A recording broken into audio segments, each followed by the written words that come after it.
India and European union trade deal వల్ల బంగ్లాదేశ్కి జరిగిన నష్టమేంటో ఈ వీడియోలో తెలుసుకుందాం. యూరోపియన్ యూనియన్ ప్రపంచంలోనే పెద్ద మార్కెట్లలో ఒకటి.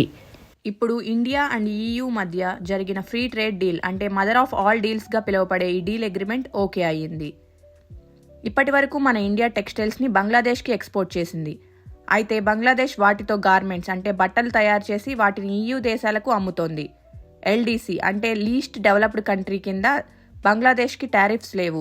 సో మన ఇండియన్ గార్మెంట్స్ కన్నా బంగ్లాదేశ్ గార్మెంట్స్ చాలా తక్కువ రేట్కే EU దేశాల్లో దొరికేవి.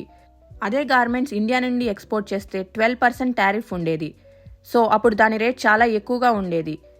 సో లో రేట్లో ఉన్న బంగ్లాదేశ్ ఐటమ్స్కే ఎక్కువ డిమాండ్ ఉండేది.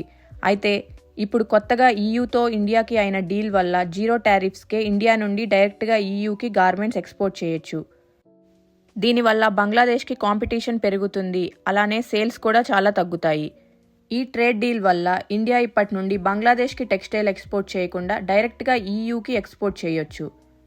సో బంగ్లాదేశ్కి 2 విధాలుగా షాక్ పడింది.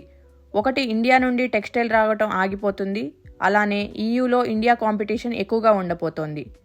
Thank you for watching.